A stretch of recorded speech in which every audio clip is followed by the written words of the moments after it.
Okay, we are live now.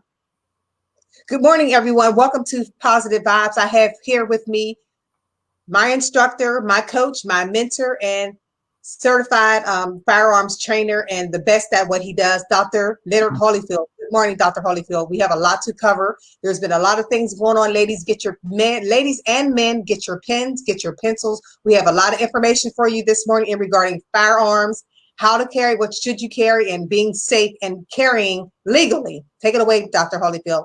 Okay, well, Agent Lewis, thank you for having me. And I want to thank everybody for joining this most important show this morning in regards to firearms, firearm safety, choices in firearms, and so on. This is a major issue. Self-defense is major, especially in the days and times that we're living in today. Personal protection is of the utmost. So when we're talking about firearms, we're talking about a great deal of responsibility that goes along with owning a firearm as well. Mm-hmm. So, along that being said, it takes a certain level of maturity. So we want to make sure that all areas are covered. Any questions that you have are answered. I will be talking about best choices, especially for our female listeners out there, as to what my best choices would be for you as far as a firearm. Mm-hmm. Some of you may have experience with firearms, some of you may not. Some of you may be afraid of firearms. Remember, it's not the firearm that's dangerous, it's the person behind the firearm that actually makes it dangerous, okay? But we're going to show you some different choices and help you to make some better educated decisions on the firearms as we move forward. Sounds great, Dr. Holyfield. And I appreciate you being available. This is truly a time where we need to make sure that we are not just getting, not just informative about what the decisions that we make, but we're also getting the right information from the correct people that are certified and know the law here in Georgia. We may not be able to get to everyone's questions in regarding firearms, but we will be able to give you mostly the information that you need for carrying in Georgia because of the rules change from state to state and laws change. So we don't want to misinform you, but you can always go to, your government and get information regarding carrying correctly and also the permits that you need to carry. And if you can carry concealed and be out in the public with your firearm, and if you also everything that you need. So we're going to make sure we touch on all those. If you have your questions, I require you, I encourage you to ask questions. This is the time to do it. You're getting it from a certified, licensed, professional firearms instructor. There's a difference from getting it from Paul, who's your cousin who just shoots because he wants to shoot, versus getting it from a certified professional firearms instructor. Well, I guess just to piggyback off of what you said, as far as my certification in firearms, I will tell the viewers that my gosh, I've been involved in security and law enforcement for over 25 years. I am a retired United States Army veteran, having served as a military police officer. I'm also a state certified firearms instructor and NRA certified firearms instructor in pistol, rifle, and shotgun. So I know my way around firearms fairly well. I'm also the president and CEO and chief instructor for the Phalanx Training Academy. If you want to write down the website address, if you're ready with your pen and paper, that's going to be www.phalanx, that's PHALANX, as in X-ray, TA.com, phalanxta.com. And there's a wealth of information on that page. And later on in the broadcast, we'll give you that website again in case you've missed it. We are a fully licensed and full service security training academy. And we teach everything from executive protection, security officer, private detective, investigator, and all of your firearms training as well. And we can get you squared away. We can ensure that you get properly trained, properly certified, and properly licensed in the state of Georgia to do what you need to do. Okay. Amen. And also, ladies and gentlemen, it's also scrolling on the bottom of the screen, the website. So if you missed it, The website is scrolling on the bottom of the screen as well. And also the number that you can call to get more information. And also his, his titles and some of his certifications are there as well. Oh, fantastic. Thank you, Agent Lewis. Agent Lewis is one of our top graduates from the Academy. She's also on our all-female executive protection team, MAG 10, which is a very, very special team comprised of very special, well-qualified female agents. So any other viewers that may be interested in that should contact Agent Lewis, and she can give you more information on that.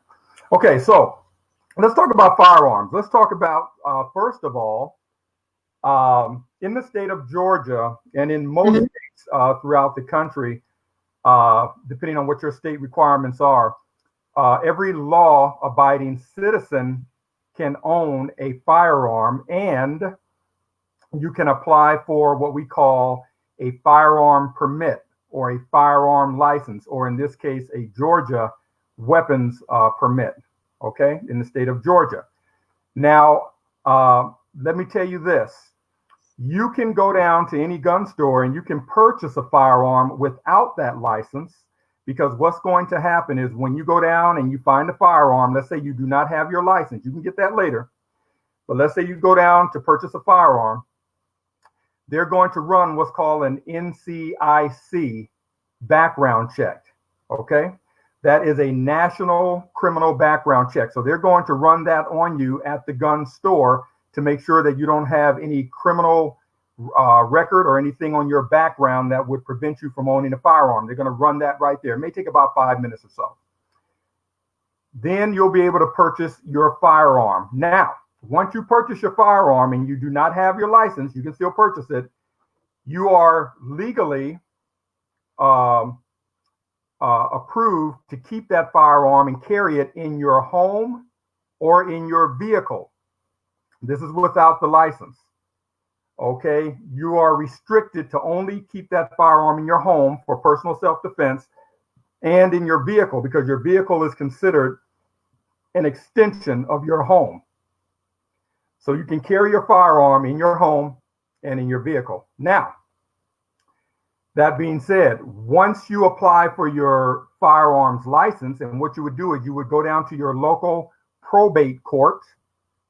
Generally, this is the court or the building that you would go to, let's say, to renew your driver's license or get your business license and such. You will go down to the probate court and you will apply for your firearm permit. In Georgia, that permit is good for 5 years. I say again, the permit is good for 5 years.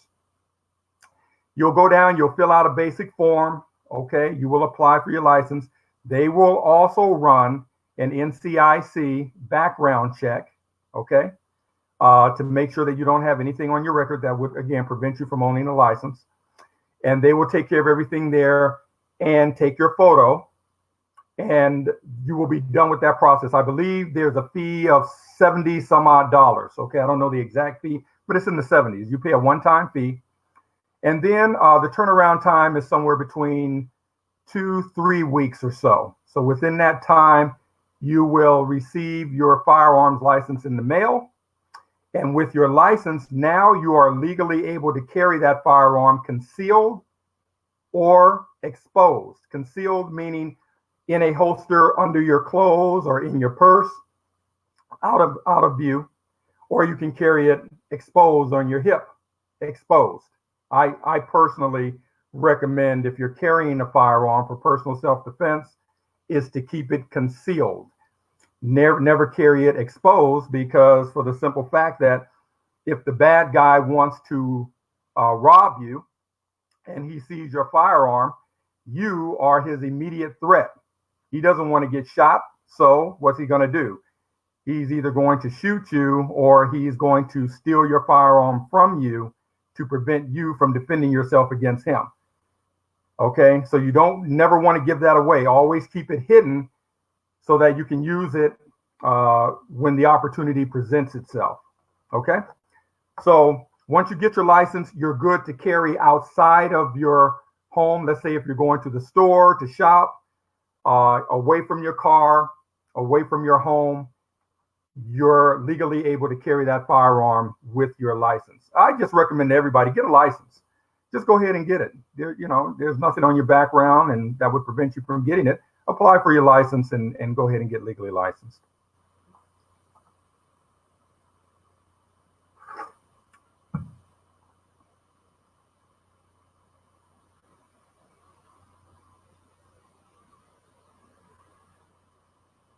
Agent Lewis, I can't hear you. Can you hear me? I can hear you. Okay, you were just speaking and the audio shut off.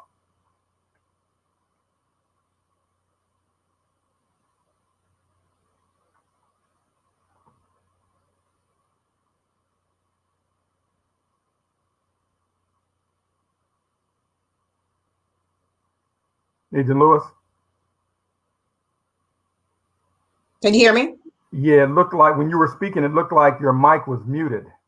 Okay, sorry about that. So my friend from Dubai says, what would you say to Black people who come from a traumatic background or history from their surroundings and are afraid of and are afraid of gowns? Of course, they need one for protection, but there is a phobia attached to the idea of owning and operating a gun. What would you say to them?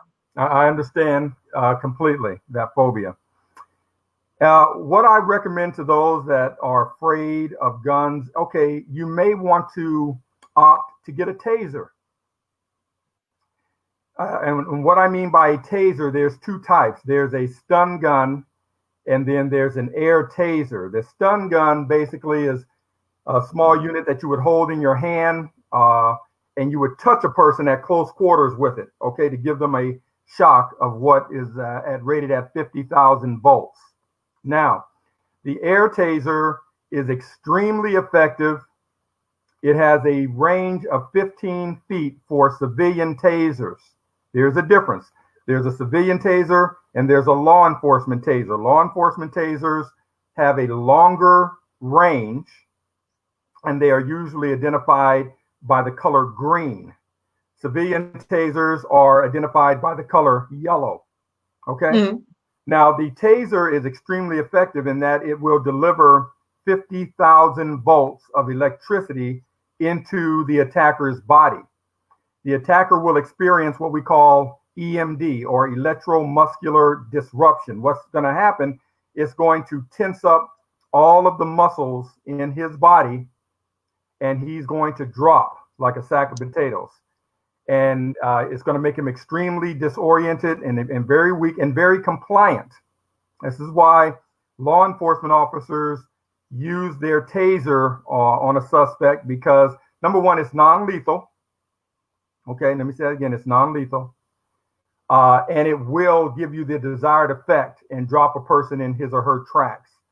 So I would recommend if you're really, really afraid of firearms, you really have a strong phobia against firearms, I understand that, then the next best thing that I would recommend would be a taser. Write this down. There is a taser that I would recommend called the C2. C, capital letter C, and the number 2. Mm-hmm. C2 taser. You can go online, pull it up on Google, or go to Amazon. You can find this taser. This is it shoots the 2 darts, 15 feet, 50,000 volts. Also has a built-in flashlight and a laser sight. The price range is going to probably be in the $400 range for these type of tasers. Okay, the other taser that I would recommend is called the Pulse, Pulse, Pulse taser. The Pulse taser is actually shaped like a firearm, like a small 380 firearm, but it also shoots the 2 darts at 15 feet, delivers the 50,000 volts of electricity, and again is very highly effective. So I would recommend taser as being a step down from a firearm if you're really afraid of firearms. Now, Dr. Holifield, now when we're talking about, we talking about other ways to protect yourself besides there's firearms, there's tasers, and there's mace. I know that I see a lot of women carrying mace, but it's not mace that is effective. Let's talk to them about the differences between, mace that has, the mace is a good mace versus pepper spray. Roger that. Pretty much mace was pretty much discontinued years ago. You'll still find it on the market, but way back in the 70s and 80s when mace was really, really popular, especially for women's self-defense, you have to understand the difference between mace and OC pepper spray. Mace is an irritant. Pepper spray is an inflammatory, and I'll explain that in a moment. But let's look at mace. Mace is an irritant, and what that means is that when mace is sprayed into the eyes, it swells up the capillaries in the eyes. It will swell your eyes shut, and the person basically won't be able to see. That doesn't mean that that person can't harm you or beat you, because even with his eyes closed shut, if he can grab you, he can beat you with his eyes closed. So mace isn't really effective, in my opinion. Pepper spray is a whole different ball game and changes the game. Why? Because pepper spray is an inflammatory. And what that means is that when pepper spray hits you, it not only swells up your eyes, but it also affects the mucous membranes in your nose. So now you're not going to hardly be able to breathe. It's going to swell up those mucous membranes, your eyes. It's going to be very difficult for you to breathe, to see, and it's a horrible feeling. And it burns. Pepper spray will burn. A lot of your pepper sprays for self-defense is rated in what we call Schofield units. A Schofield unit is the measurement of heat, the amount of heat that the pepper spray will put out. So most of your compact pepper sprays are rated at about what we call 2 million Schofield units. And there's a water base and an oil base. I would recommend the oil base pepper spray. Okay. And again, that is much more effective than mace. Okay, well, let's talk about firearms. There's a lot of people that have misconstrued in regarding carrying firearms. Some people try to get firearms because they're pretty and they look cute, and then they don't know that some of those firearms are made cute, and because they're cute, but you get them and they won't do anything for you. Let's talk about firearms and what is the effective way of identifying a firearm and what you should do. Let's go through the steps, because I've seen a post yesterday regarding firearms, and people were putting their firearms out there. And not only that, when you're exposing yourself like that, you're letting people know what you're carrying. So they already know how to combat you when you put it out there on the internet. Roger that. Well, let's talk about these cute firearms. All right. I like to tell the ladies, they can relate to this. Firearm, when you're purchasing a firearm is like purchasing shoes.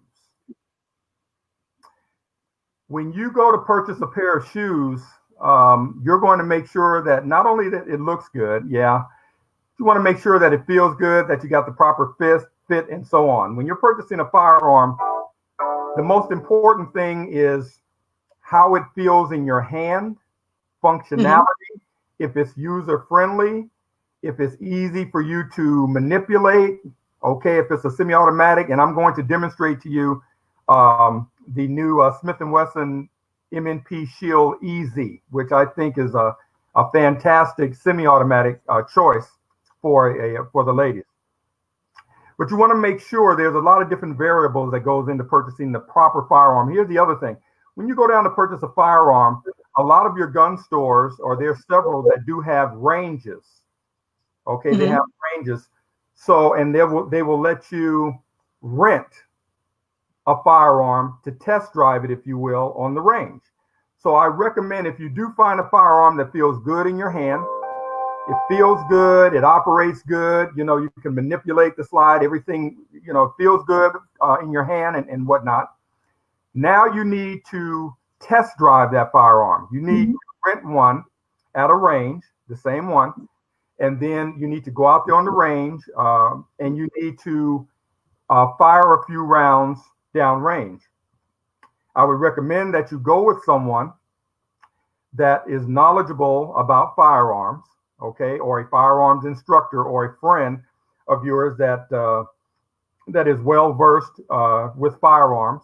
so that you have someone that is experienced that can kind of guide you through and let you fire that firearm to see how it feels in your hand, to see how it feels when you're firing. Okay, so you want to make sure that you purchase a good one. Now, what I have here, I'm going to show you. I'm going to hold this up now. This, let me see if I can get it on camera. Yeah, I see it. This is the Smith & Wesson. It's called the Smith & Wesson M&P Shield EZ. And the reason it's called the EZ is because that's exactly what it is. It is easy to operate. And this weapon right here was actually designed for women, with women in mind. Now, whenever you're demonstrating a firearm, you want to make sure that it is safe. So the first thing you do, and I'm going to demonstrate this on camera, is number one, you never point it at anyone. So I'm going to drop what's called the magazine. You see the magazine? If I can get it on camera. I'm pulling out the magazine, which is empty. I'm going to show that in a minute. But you want to make sure you pull that magazine. Now, the other critical point is that if there were rounds in the magazine, and you're keeping this for self-defense, there's probably a round in the chamber. This is where a lot of people make mistakes, and you have accidental shootings because they forget that there's a round in that chamber. So what we have to do now is pull the slide back. Okay, I'm going to pull it back here. I don't know if you can see. I'm trying to get it on camera here. I'm pulling the slide back. See if I can turn it this way. Now I've locked the slide back. I'm trying to get it on camera here. Okay, and I'll tilt it this way so you can kind of see that there's nothing in there. Everybody see that? You kind of see? So this weapon is now completely empty. It is completely safe to demonstrate and manipulate. That's treat all firearms as if they're loaded. No matter if you find a firearm, if someone hands you a firearm, you make sure that that firearm is clear and that it is safe before you put it in your hand. And when you pick up a firearm, you should always pick it up with the finger in the safe position. Never pick up a firearm and this is a common mistake that people make. They'll pick up a firearm and their finger go right into the trigger well. And if there's a round in that chamber and it goes off, somebody's probably going to get injured or at worst killed. So proper firearm clearing, we're good to go now. Now, this M&P Shield is very easy to operate. The slide is the major problem that a lot of people run into because it's so hard to pull this back. This firearm was developed so that it is so easy. It's just so easy to manipulate the slide. Okay, and this is important. Okay, it's compact, it's streamlined, it's very thin, it's easy to conceal, fits right in the palm of your hand. Okay, and this particular firearm will hold 8 rounds in the magazine, eight bullets. Okay, you might even chamber one in the firearm itself, so you've got one in the firearm, and you've got 8 in the magazine. That gives you 9 rounds of firepower if you need it. Okay. Now I'm going to put this firearm down, and I'm going to show you the magazine. It's not called a clip. It's called a magazine. Okay. It's called a magazine. Now, the interesting thing about this magazine here, let me see if I can show you, if I can bring it into the camera. This magazine has a little, to help make it easier to load the rounds, right up here, it has a little black notch. And you see, when I pull it, you see the top part go down? That means you can pull that down and you can load your bullets in there real easy. You can load your ammunition in there real easy just by this little pull down. So they developed this to make it very, very easy for the gun owner to use. So that's a firearm that I would recommend. Again, it's called the Smith & Wesson, or S&W M&P Shield EZ.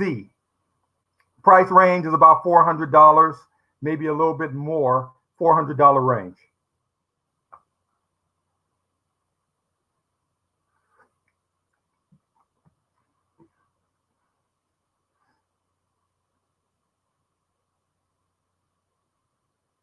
I didn't hear your mic was muted. Agent Lewis. Can you hear me, Agent Lewis? Can you hear Okay, me? okay. Let's talk about the difference between a revolver and a 9mm. Roger that. I don't have a revolver here to demonstrate, but a revolver is basically your gun. Think about the Wild West. Think about Western. Back in those days, they used what was called a revolver. Okay, Mm-hmm. and it has a cylinder, and the cylinder generally holds 6 rounds. Mm-hmm. And you can find some that may hold a couple more, but generally a revolver holds 6 rounds, and the rounds fire by the cylinder revolving like a Gatling gun. Okay, if you know what a Gatling gun is, back in the Civil War days, where they had the big gun on the back of the horse-drawn carriage, and it was a cylindrical type of a machine gun, if you will, and the person would turn the crank. They turn the crank, and this thing would revolve, the barrel would revolve, and da da da da da da da da da da, that sort of thing. And that was called a Gatling gun. As a matter of fact, you may have heard of this term on the street called a gat. Mm-hmm. The gun is referred to as a gat. That's short for Gatling gun, because again, the little cylinder rotates.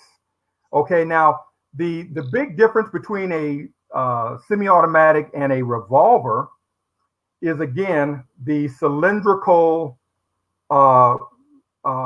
ammo feed for the revolver, whereas your semi-automatic, of course, has the magazine that you feed into it, and then your rounds fire and eject in it, and then the round comes up and it loads another round into the chamber. Sometimes the problem with a semi-automatic is that it can jam. You can have a what was called a weapon malfunction, or a jam. That means the bullet that should go into the firearm to fire may become lodged in the firearm and prevent it from firing. That Mm-hmm. could be a serious problem if you're trying to defend yourself against an attacker and your firearm jams at that most critical moment. And that could be the difference between life and death. Whereas a revolver, you're not going to have the problem with the bullet jamming in the firearm. That's one thing that's why revolvers are highly recommended for self-defense, men or women. Why? Because you're really not going to have the problem of a weapon malfunction or a jam, or the bullet jamming in the firearm. It's going to rotate. It's going to fire. It's going to rotate. It's going to fire. It's going to rotate. It's going to fire. It's going to rotate. That being said, again, I highly recommend revolvers. Revolvers are good. Find the one that fits your hand. Find the one that you feel comfortable with. Test drive it on the range. Make sure it fires well. You're comfortable with it before you make your purchase. And now, Dr. Holyfield, let's talk about carrying your weapon. With people carrying their weapons in their cars, and say, for instance, if they're pulled over, what is the proper things that people should do if they are, carrying the weapon and they're driving? What are the proper protocols? What should they do to avoid any type of confrontation with the police? What should they do? That's a very, very good question, especially seeing what this country is going through now with police brutality, systemic racism, and all of this stuff that we're going through now. And me being a law enforcement officer and being involved in law enforcement for many, many years, let me give you these safety tips. Number one, if you're pulled over by law enforcement, there's some things that you need to do to help the officer feel as safe as possible. Because when an officer approaches your car, number one, you don't know the state of mind that the officer is in. Mm-hmm. You don't know how hyped up they are or what call they just came from. So you need to keep this in mind. And I'm going to keep it 100% with the viewers. I'm going to keep this real. The first thing that comes out of your mouth, how you say it and what you say, can dictate the way the rest of that traffic stop goes, in your favor or against you. Okay? That being said, number one, I recommend your your registration and your car insurance. Most people keep this in the glove compartment. Okay, I recommend keeping it Mhm. above your sun visor, on the driver's side above your sun visor. Okay, on a little clip, a little clip up there to keep it locked in case you need to bring your sun visor down for the sun or whatnot. But keep it there. Why?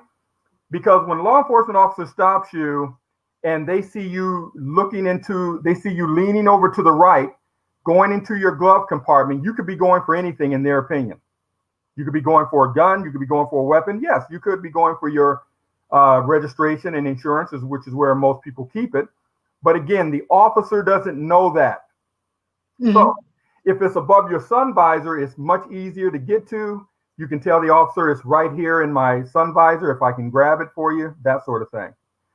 Um, if it's and keep your hands at the 12 o'clock position on your steering wheel so that the officer sees your hands. Okay, these are safety tips that I'm giving you. If it's at night, if it's a night stop at night and you're kind of on a poorly lit section of the road, when you at night when you pull your vehicle over, turn on your inside cab lights, roll down your window so that when the officer approaches, he or she can see the inside of your car, the back seat to make sure no one's back there, and they can see you have it lit. That's telling the officer, listen, I'm trying to make you feel as comfortable as possible. I am compliant. And that goes a long way with a police officer, believe me. And how you speak to the officer, okay? Being cordial, being polite, um, and such, okay? Mhm. Now, back to the question of carrying your firearm, okay? Most people will keep their firearm in the glove compartment, under your seat. No matter where you keep it, that's your business as to where you keep it. If a law enforcement officer asks you, do you have a firearm? Okay, the best thing to do is to be honest with the law enforcement officer. Tell them, yes, officer, I do have a firearm. I am a licensed carrier. As a matter of fact, you can show the officer your license to carry. Okay. Um,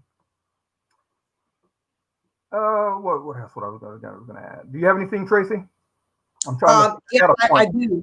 I do. What about when people are carrying concealed and they're in like a grocery store, or and someone else that has a gun phobia feels threatened by someone that is a licensed carrier and they have a concealed carry license, but someone is, with everything going on today, someone may, hey, there's a guy in aisle 14 and he has a gun, and then starts this Yeah, ruckus, you know what I mean? That type sure. of thing. What should Yeah, they do? well, keep in mind, the Second Amendment applies to everyone, that you have the right to bear firearms.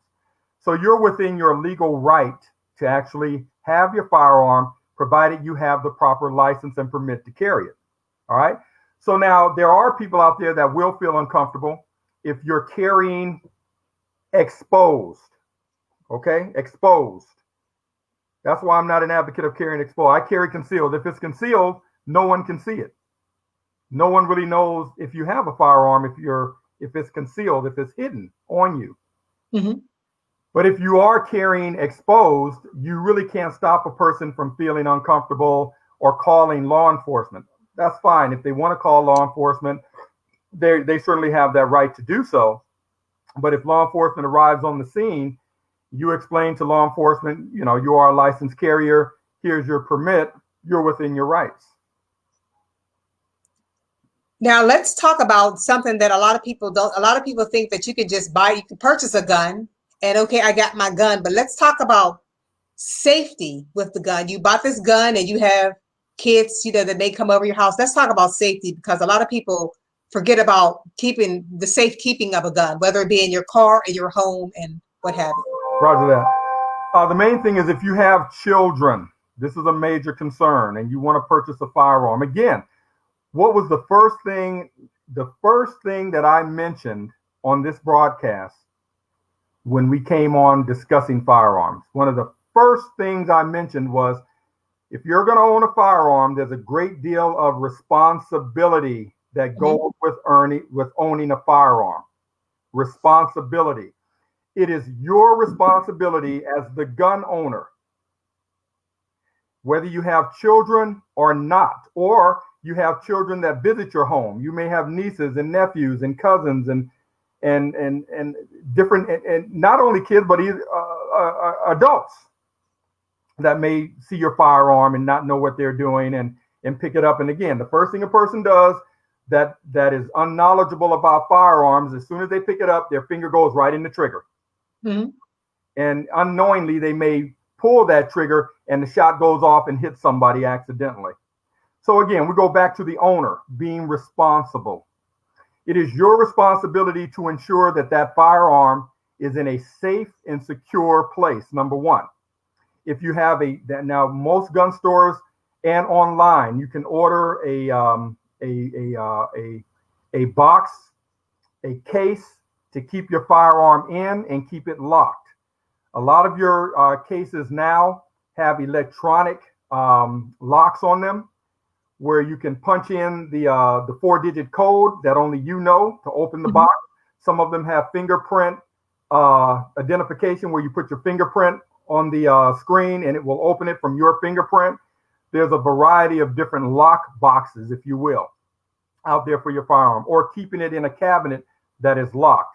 But you need to keep it in a safe and secure place. Some gun owners also may even keep a lock. I don't have one. I should have had one to show you, but I'll show you again on this firearm. It is clear. Remember, we cleared it. It is safe.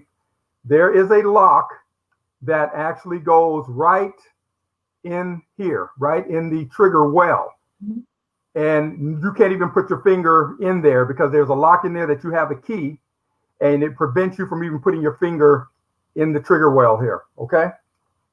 Again, goes back to your responsibility to make sure that gun is secure. Another thing, what about if you don't have children, you don't have kids coming over to your house, it's just you, or it's you and your spouse? Again, you're still responsible for gun safety. Now, you may not keep your firearm in a case because you want to have it readily available in case someone breaks in. You don't want to be trying to get your case open and get it out before the guy or the attacker gets to you. Your responsibility to ensure that the firearm is in a place where only you know where it's at, because some people do keep a round in the chamber, okay, ready to fire. If you have a firearm that has a thumb safety, which we call a thumb safety, what a lot of people do, they'll keep a round in the chamber and they'll keep that weapon on safe, that so it won't fire. It will only fire if you click the safety off, and then the weapon is operational and will fire. Okay, same way with a shotgun. Some people keep shotguns in their home right next to their bed.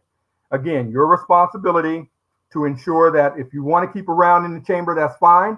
Some people, for safety purposes, don't even put a round in the chamber because they don't want to take any chances with somebody coming over, picking it up and pulling the trigger and a shot going off. You know, they feel that, okay, if something goes down, I can grab my firearm, I can rack it, or I can chamber a firearm and be ready to go. Again, that's your option as the owner. But safety, safety, safety, responsible. You are responsible as the gun owner. Roger that. Now let's talk about, I know people, and this is, growing up in different neighborhoods, people think, feel like, oh, well, I can just buy a gun off the street. What are the dangers of buying a gun off the street? Because there's a lot of people that don't know there's a lot of dangers with buying a gun off the street versus because they want to go the cheap way out. But what's the danger of having someone even give you a gun? Say, oh, well, you just use my gun if it's not registered under your name. I would not recommend purchasing a gun on the street or from what they call the black market or from anyone on the street. You don't know where that firearm has been. You don't know if that firearm has been involved in crimes.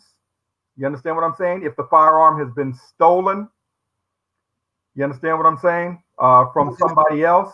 And if you have a firearm that you purchased from someone, you don't know the history on that firearm, and it has been stolen from someone, and you use it to defend yourself, and the officers do an investigation, the detectives investigate, and they run the serial number on that firearm and find out it's stolen, then you may be suspect of stealing that firearm from the original gun owner. So it's easy, it's safer it is safer and smarter that if you're going to own a firearm, purchase your firearm from a reputable dealer, okay? Go ahead and get the firearm registered in your name, fill out the paperwork, okay? I thought I had a form here, a 4473 firearms form. Let's see if I have it so I can show you what it And looks while you're looking for that, Doc, I have one more question I have for you. What should you do if someone was to purchase a firearm for you as a gift? How should you what should you do to make sure that it's the gift is legal? What should you, someone say, hey, it's your birthday, I just wanted to buy you, here's a gun. What should you do? That's another very good question. If someone's going to see, there's something that's called a straw purchase, and gun dealers are that's an illegal. Straw purchases are illegal, and what do I mean by straw purchase? That means you purchasing a firearm for someone else, and let's say that person may have a criminal record, they may have something on their background, and you're purchasing a firearm. That's why if you go in to purchase a firearm and you tell a dealer you're purchasing this firearm for someone else, they're not going to sell that firearm to you. They shouldn't, right? And they shouldn't. No. If you want to purchase a firearm as a gift for someone, here's what I recommend that you do. You go down to the gun store and you purchase a gift card, because a lot of your gun stores, they will have gift cards, or you can just purchase a gift card at the gun store, or just purchase any gift card from any store. Put the amount of money on the gift card that the firearm is going to cost. If it's going to cost $450, go ahead and put $500 down on the gift card. So that way they can purchase their gun and they can get themselves some ammunition as well. Present them with the gift card and say, hey, get your firearm. Now they can purchase the firearm themselves. They can fill out the proper form, okay, the 4473. They can fill that out. That's an ATF firearms form that everyone has to complete and fill out. They can't sell your firearm without filling that out. Then they run the background check on you and whatnot, and then you can purchase your firearm. But if you're going to purchase for a friend, a loved one, as a gift, again, give them the money, give them the gift card, take them down to the gun store, say, hey, this is a present for you, for me. Purchase the firearm that you want. Here's the gift card. Boom. Okay, that way they can purchase it themselves, get it registered in their name, and they're good to go. And one more question I have. I don't see any more questions coming up here on the Facebook feed. And you got, ladies and gentlemen, I'm sorry if I've missed, if you had a question and I missed you. We definitely will have Dr. Holifield on again with one of our agents who can another female agent who can pretty much answer some more questions. So one question I do have is, there's a lot of people that own firearms and they have homes, they have their houses. And, what happens, what type of laws are in place for someone to protect their homes, and how far can someone go that is trying to enter into their homes before you can use your firearm if somebody should try to come in to your premises? Well, I will answer it this way. If someone comes into my home, I'm going to shoot first and ask questions later. When someone enters your personal dwelling unannounced and violating your personal space and coming in at 2, 3 in the morning, that's a problem. That's a problem for me. I'm just going to speak for myself. And you have every right to defend your home, your personal dwelling. Okay? It reminds me of a case that's currently going with the young lady, the EMT that was killed. Yeah. Is that Breonna Taylor? Yeah, perfect example. She was in her home with her fiance. The 3 officers, I believe, that came in, they came in with a no-knock, what's called a no-knock search warrant. And what a no-knock search warrant is the law enforcement does not have to present themselves to let you know that they're there for their own safety, because if they knock on the door and present themselves, that gives the person inside, if there is illegal activity, it gives them time to hide the drugs, if they have drugs, to get firearms, whatnot. So this is sort of like a surprise. Okay, it's sort of like a surprise type of a deal. So when they go in there, and the person that they were looking for had already been arrested that afternoon. That's another story. But the point that we're getting to is this: when they broke into that dwelling, her boyfriend, a licensed gun owner, went into action, grabbed his firearm, and started to protect his fiance and his home within all rights. They tried to charge him later with attempted murder on a police officer, but all of that was dropped. But again, we're back to Agent Lewis's question about protecting yourself in your home. You have every right to do that under law. Okay, so you're a licensed gun owner. Even if you don't have your license, remember, you don't have to have a license to purchase a firearm. As long as it's in your home for your personal self-defense, and it's in your car for your personal self-defense, which your car is considered an extension of your home, you're good to go. Someone break into your home, defend yourself, your family, your dwelling. Now, what about those gun signs? I've seen, around and about where people have, the Second Amendment sign saying that, about Second Amendment, they have a gun in their home. Is that, basically letting the predator know that, okay, there's a gun in the house now. They may want to try to go in and rob the house. What about those? Are those things that, what are your thoughts about having those type of signs up? Roger that. I mean, I'm not an advocate of that. Sometimes having if you have a home security system, if you have a home electronic security system, they will generally give you a sign that you can stick outside in your yard, okay, or next to your front door, stickers on your window that this home is protected by A, B, and B security or what have you, okay? That lets the intruder know, okay, well, this home has an alarm system, so it's probably going to go off, and I don't want anyone knowing what I'm doing. That may just be enough. But signs that, stickers on your car, these different Glock stickers and gun stickers, and letting people know that you're a gun carrier and all of that. I'm not an advocate of that, to each his own. But again, it lets the attacker know that's just as bad as carrying open carry. When the attacker sees the gun on your hip, they already know that you're going to be the immediate threat, so they're going to take you out first. Okay, so I wouldn't suggest that you put stickers on your home or on your vehicle to let potential thieves or attackers know what you have, because now you're the immediate threat. If you have stickers outside your home that you have guns in your home, oh, that's great. Okay, we're going to break in this home and steal some guns. Roger that. I have a question. Can you register your gun online? Can you register your gun online? Online.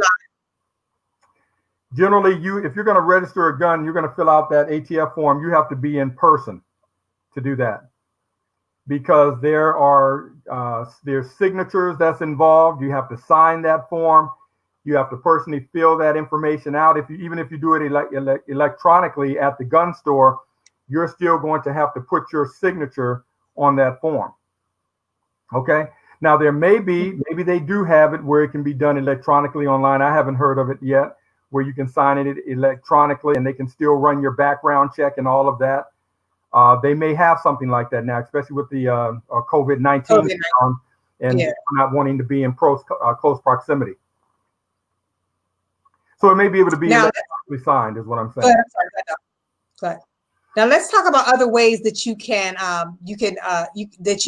protect yourself. There's self-defense, and there's a lot of other ways that you can protect yourself as well. I know that Phalanx has a very, very good course that you have every year in regarding self-defense, firearms training, and executive protection. I am one of those who have went through the training, and it's truly a great training that, women, if you want to get into the field of executive protection, this would be a place that you would go. Let's talk about Phalanx training, and it's not just a bowl of candy Let's talk about that. You have to, Well, you have to be really, really well, interested. You have to really be fitted to Phalanx. Let's talk about that, Doc. well, that's ironic because you and I met at one of my annual close quarter combat seminars. Is how we actually met. And I will say, Agent Lewis came on board. She was on fire. She was passionate about it. And ever since that day that she joined the academy and went through the training, she has been very, very dedicated and has become one of the top agents in the academy and part of the MAG 10 female team. Close quarter combat, martial arts, self-defense training is good. I've always said, and I've been in martial arts for over 50 years. I started back in the 60s in martial arts. So I'm one of the old school grandmasters, but I've always said that it's better to know it and not need it than to need it and not know it. That being said, yes, try to get in some self-defense training. Now, every year we do hold, Phalanx Training Academy does hold an annual close quarter combat seminar called Take No Prisoners. Now, it's currently scheduled for October of this year. Again, that's going to be dependent on COVID-19 and how all of that plays out as far as bringing people together in close proximity to go over this close quarter combat training. Because to do this training correctly, you have to partner up with someone and you've got to be closer than 6 feet. Okay. Mm-hmm. So, but you can go to the website again. That website again, for those just coming on, is phalanxta.com. That's Phalanx, PHALANXTA.com. I believe it's scrolling on the bottom. Yes, it's scrolling on the bottom of this of the screen. So feel free to take that down. And when you go to the website, click on close quarter combat. Click on the close quarter combat link. That will give you information on the annual seminar and any other trainings that you may be interested in. Just click on the available links, the respective links, if you will, and it'll take you to the information. And you do take credit cards, and you can pay via credit card and PayPal and things like that. Right? Yeah, the site is set up with a secure PayPal link. So if you're interested in any of the training, and we switched to an online training platform. Let me add that because of COVID-19. So all of our courses now can be done online. You can come on to the online classroom, meet with me in the classroom. We can do the training. You can complete the course. And then once you complete the course and take your test, your certificate is shipped out to you within 24 hours. Okay, so everything is user-friendly for you. So, Doc, I know we have a lot of females on my Facebook feed here, coming from, they're all over the place, and so let's talk about some safety tips for, it's coming around, it's Father's Day, and let's talk about some safety tips for women that are shopping, no matter what their ages are. I mean, it's summertime, there's beaches and there's a lot of hotel stays and people are just out and about. Let's talk about some safety tips regarding women and what they should be aware of. I know one of them is, to be aware of your surroundings at all times. That's actually, it's a good thing that you mentioned that, Agent Lewis, because that's the number one factor in your own personal self-defense and safety. And we call that situational awareness or environmental awareness. And what that is being aware of everything that's going on around you. It's like you have a radar. You have a radar that's constantly going around, okay, and you being aware of everything that's going around you, front, back, left, and right. When you step out of your home, that situational awareness radar should kick in. You should be, when you're going shopping, when you're in the parking lot, coming from the store to your car, from your car to the store, wherever you're at in the public, you're always aware of your environment, what's around you. When you're approaching your car, before you even go, most people go right up to their driver's car door in between cars. What I would do is just walk around the back of your car, the side of your car, get a complete view, a 360-degree view around your car. Check inside of your car before you even get into it, okay? just again, you're making sure. Are you well, Dr. Holyfield? That sounds like I'm going to be kind of paranoid. Absolutely, that's exactly what you are. You want to be paranoid in these days and times. Absolutely, being paranoid can save your life. You need to be aware of your surroundings before you go into an area that may be unsafe. That's probably the biggest advice that I can give you. Be aware. If you're going to have a firearm, again, be responsible, have it ready to go if you have to pull it out. If you don't have a firearm and you have your taser, have your taser ready, make sure it's charged, make sure it's good to go. If you have your pepper spray, make sure that it's good to go. You can test your pepper spray just to make sure that it's good to go. It's potent, it's ready. Whatever weapon system that you have on you, whether it's lethal or non-lethal, make sure that it is operational, make sure that it's ready, and make sure that you, as the individual, are ready to defend yourself if you need to. And what about mothers who are carrying small children, or they may have their children in a buggy or a cart? What would you what type of advice can you give them? Well, here's that's another great question. Uh, there's something that I call the maternal mindset, and what that is throughout the animal kingdom, all females, whether it's a female bear, a female lion, whenever there's a female and that female has her babies next to her, Mm-hmm. whether it's a bear and cubs or whether it's a lion and the little cubs, the mother is fearless. Same way with the ladies out there that's listening to this broadcast. If you have small children, babies, small kids, if you're out in the public and someone approaches you, there is a mindset that kicks in that only a female possesses, that if you get anywhere near me or my child, it's going to be the last thing that you do. And I think females out there can relate to what I'm saying. You will die for your children, period, point blank. That's why a female lion or a female bear will rip you to shreds if you go anywhere near those cubs. Ladies, you're the same way. That mindset that you have, if you're pushing that stroller and you have your baby, you've already got the mindset. You're protective. Your guard is already up if you have that baby. So that's already one thing that you have going for you right there out the gate. Your mindset is ready to protect your child at any given moment. Okay? That's huge. Even if you don't have your kids with you and your kids are at school or they're at home or with the babysitter or whatnot, and you're out in public by yourself, if you're attacked, you need to have that mindset, that maternal mindset, that you still have to go home to your child. Mm-hmm. Still the mother, that child, you're that mother's child. You understand what I'm saying? I mean, you're that child's mother. So you still have to make it home to your children. That maternal mindset kicks in, and you already have that mindset to defend yourself at all costs. Okay. Mm-hmm. Something else I want to, when we're talking about carrying firearms, is holster systems, or where to carry your firearm on your body. Okay.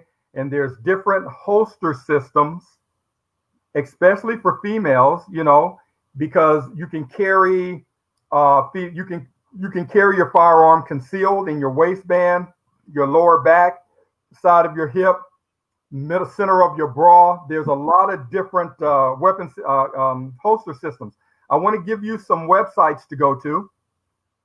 If you have your pen and pencil ready, this is important. I'm going to give you 3 different websites for female holsters. One is called gungoddess.com. Gun Goddess, GODDESS, gungoddess.com. The other one is called lethalace.com. Lethal Lace, LACE.com. And the last one is called armedinheels.com. Armedinheels.com. And those are websites that cater exclusively to women and different holster systems for your firearms. Roger that, Doc. Let's also let's touch on some of the I know there's when you're talking about some of these holsters, and it's not for for show. These holsters, we don't want to get the cute one, and let's carry any guns in your purse. What's the proper way of carrying a gun? Now, I know there's purses that have specific slots for gun carry. So just taking a firearm and just placing it in your purse, that's dangerous. Well, yeah, pros and cons about that. Keep in mind, if you got your gun in your purse, I personally, if I was a female, I wouldn't carry my gun in my purse, because someone that's going to rob you is probably, your purse is going to be the first thing they're going to want to snatch from you, because you got your money in your purse, you got your credit cards, this sort of thing. So once they snatch your purse, they've got your gun. Now what do? Same way with carrying pepper spray on your keychain. They want to take your car, they steal your keys. Now they have your weapon. They've got your pepper spray also. I would keep my firearm on my person, concealed. That way you have it on you and you can get to it quickly and pull it if you need to. Okay, yes. Agent Lewis did mention there are purses that do have separate slots that you can put your firearm in, unless, again, different strokes, different folks, that is personal preference. If you want to carry your firearm in your purse, that is your personal preference. Okay. I would simply recommend, however you carry your firearm, you want to make sure that you have it close to you at all times, and you can at least get to it quickly before the attacker does. Absolutely, Roger that. Now, Dr. Holyfield, let's talk about when people purchase guns. There's also, when you talk about being responsible, one of the responsibilities of having a gun is also knowing how to clean the gun and making sure it's properly cleaned in oil so it can work properly. Roger that. When you purchase a firearm, there's something that's called field stripping. Field stripping, and what a field strip is a basic breakdown of the firearm. In other words, there's a lever, you would pull the slide back, and different firearms operate differently. Okay, you would manipulate the slide by pulling the slide back and locking it. There's a little lever that you would pull up, and then you would pull the slide back to release it and slide the slide off. The top slide of the firearm comes off. Inside the slide will be a spring and a pin that you would take out of the slide. And basically that's your basic breakdown. I would probably recommend that you go to YouTube and type in pistol breakdown or gun breakdown, okay? Firearm breakdown, pistol breakdown.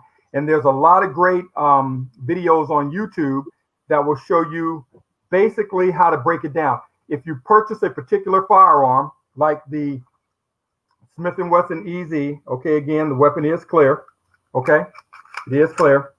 If you purchase a firearm, then go onto YouTube and type in that firearm name, breakdown, Smith & Wesson M&P Shield breakdown.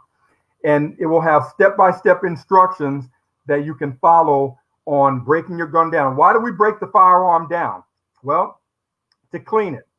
So when you break it down, it's much easier just to clean the major parts. You can do that yourself. Get you some firearm cleaner, okay? Break-free, CPL, whatever, and get your little cleaning kit. Get your little cleaning kit from the gun store when you purchase your gun, and then that way you would clean your fire. Now, most people won't clean their firearms until after they put maybe several hundred rounds through the firearm, because then it's going to start building up,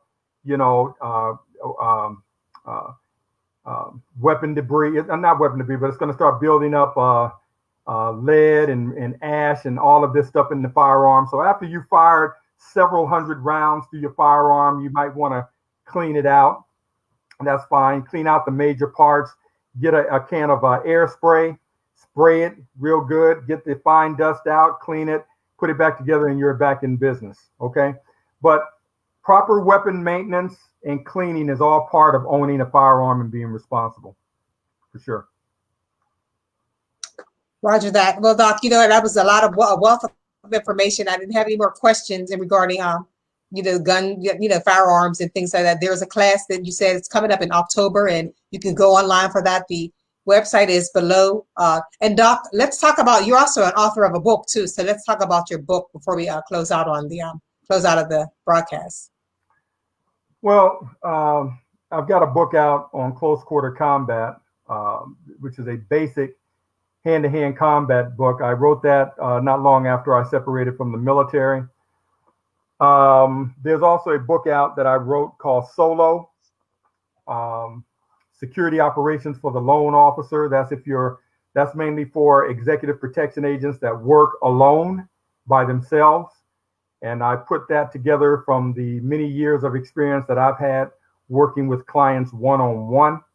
Okay. But I suppose if you go to Amazon.com and type in my name, Dr. Holifield or Leonard Holifield, it will pull up information on some of my work and some of my DVDs. Again, these can also be ordered from the website that is scrolling at the bottom of the screen right now. Roger that. And one more question I have, Dr. Holifield. I know I'm loading up with questions. I feel like you're on an interview. Sure. Now, let's talk about security. Let's talk about security. There's a lot of people that go out and they see these people with, that they say they're security, and sometimes the people these shirts are available to anybody. How do you know that you're in a secure place with a secure security? How would you know? If you're in a secure place with properly licensed and certified security guards? Yes. How would you know?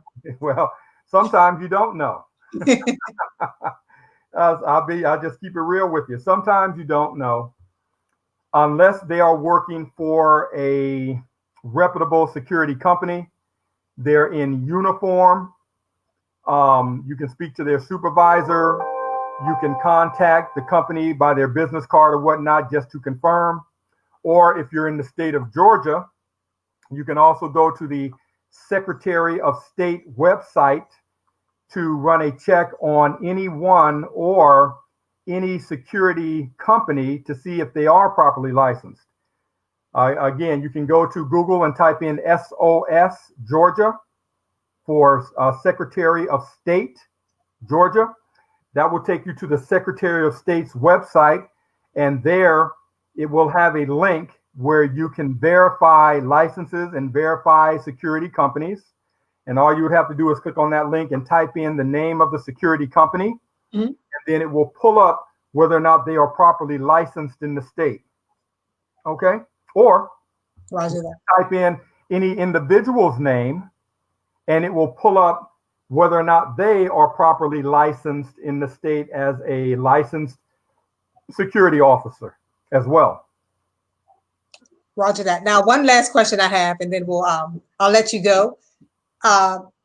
Let's talk about firearms and carrying your firearms and while you're traveling. Let's talk about that, because people, now that they've opened up, cities and states and things like that, let's talk about, being licensed in Georgia, but I want to travel to another state or another country with my gun. What's the proper protocol? What do I need to do before I do that?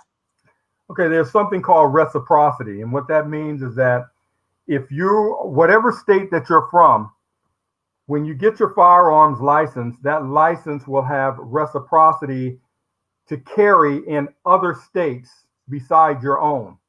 Okay. Now, like in the state of Georgia, when you get your firearms license, let's say you have reciprocity in about 38 states. That means, and you can pull this up online. Just go online. Again, you can go to Google and you can type in Georgia reciprocity or firearm reciprocity. And that will pull up all the states, or it'll show you a map of the United States and all of the states in a certain color, like the states may be green or red. That will show you sort of a snapshot of where you can carry in those states. So if you're traveling across country from state to state, that simply means that If another state has reciprocity with Georgia, that means they're giving you permission. That means you have permission to go into that state with your firearm for self-defense purposes. Okay? Not to work security. If you're a security officer or anything like that, it only means that since you are a licensed carrier, you can carry your firearm into that respective state legally for your own personal protection. Now, there are some states where you can't even bring a firearm into. New York is one of them. I believe DC is one where you are not allowed to have a firearm. Okay, so again, you got to be mindful of the states that you can carry into and the states that you can't. And what would happen at, I know there's a lot of security, once everything opens back up, there's a lot of security at airports, but people are, trying to carry VA through the airport. There's protocols there too with, carrying your weapon to the airport. Roger. A lot of people say that you could be arrested, if you have your firearm at the airport. Via TSA. Yeah, you can. And here's a mistake a lot of people make. Again, paying attention to detail. When you're packing your bags to go on a trip, you need to make sure you check your entire bag to make sure that you have not forgotten to remove your firearm. That happens to a lot of people. They go through baggage check, TSA checkpoint, and then they do the scan and they find out they have a firearm in there, and the person really forgot that they had it in there. TSA doesn't want to hear that. At that point, you can be arrested. You can be fined. You can have your firearm confiscated. To avoid all of that from happening, again, pay attention to detail. Make sure you know everything that's in your bags, okay, that you have. Even having pepper spray on your keychain in your purse, these sort of things, okay? They can be confiscated and taken from you. Firearms is a whole nother level. You want to make sure that you don't have any firearms or ammunition in your bags that you're traveling with. If you are traveling with a firearm and you want to travel with a firearm, there's certain ways to do that. You need to declare what we call declare your firearm at the front counter. That means if you're going to actually travel with your firearm legally, then it needs to be done a certain way. That firearm needs to be separated from ammunition. Okay, I wouldn't even bring any ammunition with the firearm. As a matter of fact, I would probably just get ammunition on the other side when you land to wherever you're going. But the firearm itself will have to be declared at the front counter. There is a special supervisor that will come over. They will inspect your firearm, make sure that it's safe, make sure that there's no ammunition with it. Then once they declare that it is safe, they will close it. They will what we call red tag it. They will put a special red tag on the lock of your firearm case and send it through. Okay? I'm not a strong advocate of traveling with firearms like that because oftentimes they come up lost or missing, and most times they're stolen. Okay? And when you get to point B, where's your firearm? You don't have it. So again, that's a personal decision as to how you want to travel with your firearm. But again, pay attention to detail and make sure you don't mistakenly have your firearm in your bag. That can be, it can take you to another level of being arrested. Now let's talk about carrying magazines and or your firearm. How many, the gun that you showed, there was one magazine. How many magazines should one have as for extras, on their person? Minimum, I generally recommend having at least 2 extra magazines, which actually gives you 3 because you've got 1 in the firearm and you've got 2 extra ones that are fully loaded and ready to go. Minimum. Okay, that's minimum. Now, if you want to carry more than that, that's great. But as a minimum, I recommend, as a minimum, again, to have 3 magazines, 1 in the firearm and 2 extra ones. Now, when you purchase this shield, again, it is unloaded. When you purchase a new firearm like this, M&P Shield Easy, it's going to come with 2 it's automatically going to come with 2 magazines, one in Mhm. the firearm and one extra. Okay. So you may want to pick up another extra. So you've got 2, and then you've got one in the firearm, however many extra ones you want to purchase. But you can never have too many magazines, because if you have to do a quick reload, you run out, you got to reload, fire, you run out, you got to reload, fire. You don't have time to be loading bullets, loading bullets in your magazine, and you're in the middle of something going on. You can just drop that magazine, load it, and then you can get back in business. And what about the sharing of ammunition? What about that? Some people say, well, I have almost the same type of gun you have. It looks the same, but it's not the same, and the bullets are different. What about that? What should people do in regarding, hey, well, here I have 10 extra ones. You can use my 10, Well, and here's they the won't work.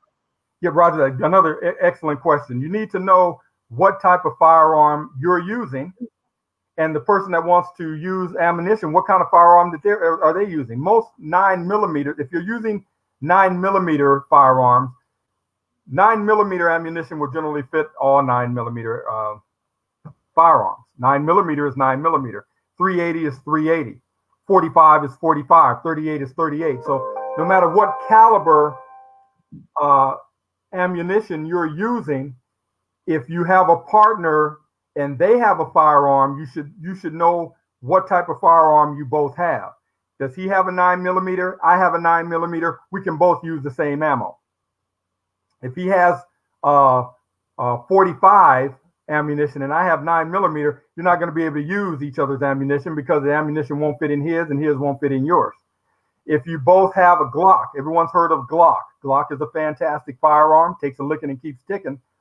If you have a Glock, your partner has a Glock, the great thing about Glocks is that not only can they use the same ammunition, but the magazine, okay, if you're using a double stack or single stack, whatever magazine you're using, it will fit all other Glocks. So Glocks are interchangeable as far as magazines, where you can switch magazines, and he can give you a magazine, you can give him a magazine, you can load the magazine, and you can keep on moving. Okay, so know your firearm, and the person that needs to use your ammunition, or vice versa, you guys just simply need to be using the same ammo. Roger that. Now, this is a bonus question for mothers and for our young men out there that are, with all this going on. This is just a bonus question I'm going to ask, and I'm just thinking in the minds of mothers, because I'm one. What are some of the things that we could tell our children as they go out? As they come and go, is regarding them being approached by police. What can we tell them? What can we tell them? How can we tell them to interact? And I know we talked about this when they're being stopped, as far as, the communication and the conversation, and as far as their rights. What can we say? It's called the talk. Okay, that's what it's called, the talk. The main thing, again, and I mentioned this earlier in the broadcast, is when a law enforcement officer approaches you, what comes out of your mouth and how it comes out and how it's said can end up dictating the way the rest of that situation goes. I would tell anyone, when you're approached by law enforcement, to be courteous, to be cordial, okay? Follow instructions, be compliant. Because the way things are going now, a stop by law enforcement can go sour very quickly, okay? And you don't want to add fuel to that fire, okay? Or if a fire is starting to brew, you don't want to add fuel to it by saying the wrong thing or how you say it. If you're stopped, and again, you don't know what type of officer is going to stop you, but be compliant. Use your, here's what a lot of people are doing now. A lot of people are putting video cams in their cars, okay? And I would recommend that. Have a stationary video cam stationed in your car that is positioned on you and your driver window. So if you are stopped, you can go ahead and turn that camera on. If you're going to use a camera like that, I would recommend using one that all video footage that it takes live will go into a separate cloud and be saved or live streamed uh, in real time.